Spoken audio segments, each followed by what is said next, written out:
대통령 탄핵 심판 변론은 사실상 어제로 끝났다고 봐도 무방합니다. 홍장원 전 국정원 차장의 검찰 진술이 투약한 상태에서 이루어졌고 스스로 정정될 필요가 있다라고 인정했습니다만 문영배 대행은 추가 증인 필요 없다. 다음 주 화요일로 변론 끝내겠다고 했습니다. 피청구인 측에서 2월 19일자 송부촉탁 사실조회 국정원에 대해서 했습니다. 재판부는 그중에서 2024년 12월 3일 밤 10시 반부터 밤 12시까지 홍장원 입출입 기록, 그다음 국정원 1차장실, 부속실 CCTV 영상 일체로 한정해서 촉탁을 했고 2월 21일까지 해신해달라고 요청했습니다. 그 외에 정인 신청, 문서 제출 명령 신청은 기각합니다. 윤기찬 의원님, 홍장원 진술 바뀐 게 결정적인 계기가 된 게 바로 저 국정원 CCTV인데 저거는 증거로 채택한 건 아니고 송부촉탁만 했다. 이건 어떤 의미로 받아들여야 됩니까? 그러니까 송부촉탁은 자료 요청을 한 거거든요. 자료를 보내달라고 기관에 요청한 부분이고 저 부분은 이제 증거 채택 여부를 결정할 시점은 아직 아닌 것이 네. 만약에 메모에 대해서 증거 채택을 한다면 CCTV도 그 메모의 신빙성을 다투는 증거로 채택해야 되겠죠. 그런데 메모에 대해서 증거 채택을 아직 하지 않은 걸로 제가 알고 있습니다. 따라서 그 메모에 대한 증거 채택 여부에 따라서 CCTV도 증거로 채택할지 여부가 결정되지 않을까 그렇게 생각합니다. 알겠습니다. 대통령이 여야 유력 정치인을 체포하라 라고 했다는 홍장원의 주장은, 그리고 홍장원의 메모는 대통령을 탄핵으로 이끈 결정적인 계기였죠. 그런데 어제 공개된 국정원 CCTV는요. 홍장원의 진술과 꽤 달랐습니다. 어제 신문 보시죠. 22시 58분경 전화를 했을 때 공관 주차장이 확실합니까? 예, 그렇게 기억이 됩니다. CCTV 영상에 보면 그 당시에는 본관으로 진입하면서 통화한 것으로 나타나는데 이것도 그럼 기억이 잘못된 겁니까? CCTV 상에는 증인이 공관 주차장에 전화를 하지 않고 본관에 진입하고 있었다는 것은 객관적 사실인 것입니다.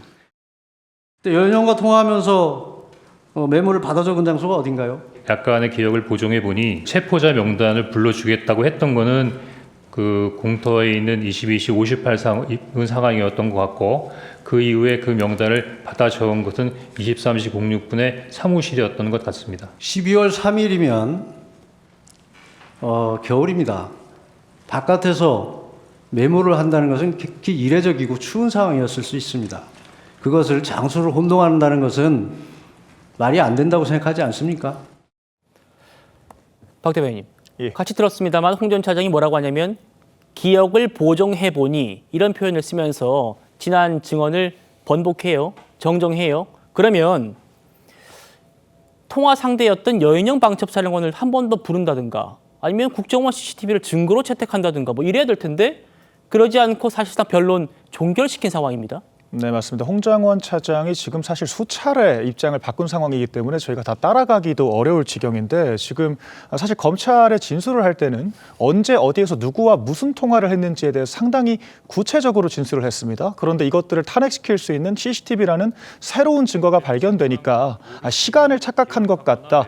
제가 좀 더 기억을 복기를 해보겠다라면서 이 검찰의 진술한 내용을 수정할 수 있겠냐 이제 이런 얘기까지 했거든요. 이제 그러면서 좀 뭔가 입원을 했다. 투약까지 했다 그런 심신미약까지 주장을 하고 있는 상황인데 사실 이런 사람의 주장을 저희가 객관적으로 인정할 수 있을지에 대한 대단한 그런 의문들이 들고 애초에 윤석열 대통령이 홍장원 차장에게 대공수사권을 언급을 했습니다. 그러니까 홍장원 차장은 국정원 애초 체포 능력이 없기 때문에 간첩 수사에 대해서 언급한 게 너무나도 명징한데도 불구하고 굳이 본인이 호기심이라는 이유로 여인영 사령관에게 직접 전화를 걸어서 체포조에 대해서 본인이 메모를 만들고 그 메모를 또 못 믿어서 두 차례나 새로 정서를 시키고 이런 일련의 과정들이 정말 많은 의구심들을 불러오고 있는 거거든요. 그렇다라고 하면 헌법재판소가 홍장원 차장의 이런 모든 주장들의 신뢰성을 탄핵하겠다라고 하는 것이 아니고서야 추가적인 검증 과정이 당연히 좀 필요하다라고 생각을 하는데 지금 너무도 성급하게 이런 결정을 하고 있는 것이고요. 만약에 이렇게 추가적인 변론기일 지정 없이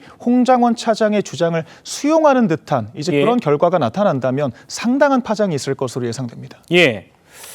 어제 거의 실시간으로 저희 정치다에서 홍장원 전 차장의 얘기를 보도해 드렸는데요. 같이 있던 패널들이 거의 대부분 저 홍장원의 신빙성이 많이 흔들리고 있다. 이렇게 평가를 했습니다. 가장 결정적이었던 게 검찰 진술 때 내가 투약한 상태였다라는 거였습니다. 들어보시죠. 검찰에서는 진술했는데 지금 다시 한번 생각해보니 22시 53분과 23분의 내용이 조금 혼동된 부분이 있어서 정정할 필요가 있다고 말씀드렸던 겁니다. 그 당시 진술한 게 정확하겠습니까? 지금 2달이 지난 시점에서 기억하는 것이 정확하겠습니까? 당시에는 제가 검찰 조사 받을 때 병원에 입원한 상태에서 전화를 받았었고 병상에서 투약한 상태에서 알겠습니다. 예. 요 메모들이 있는데요. 이제 요 메모들도 증인이 검찰에 제출하신 메모들이죠. 제가 12월 9일 날 병원에 입원할 때 굉장히 생각보다 위중한 상황이었기 때문에 서류가 잘 기억이 안 나는데요. 이거를 제가 검찰에 제출했습니까? 메모에 있는 증인의 글씨는 왼손으로 작성한 게 맞나요? 아닙니다. 그때 그러면 지난번에 증언은 위증한 것이네요. 아니 위중한 것이 아니고 와전됐다고 생각이 되는데 제가 왼손잡이인데 오른손으로 글을 쓰니까 글이 악필이다 그 말씀을 설명드렸던 겁니다.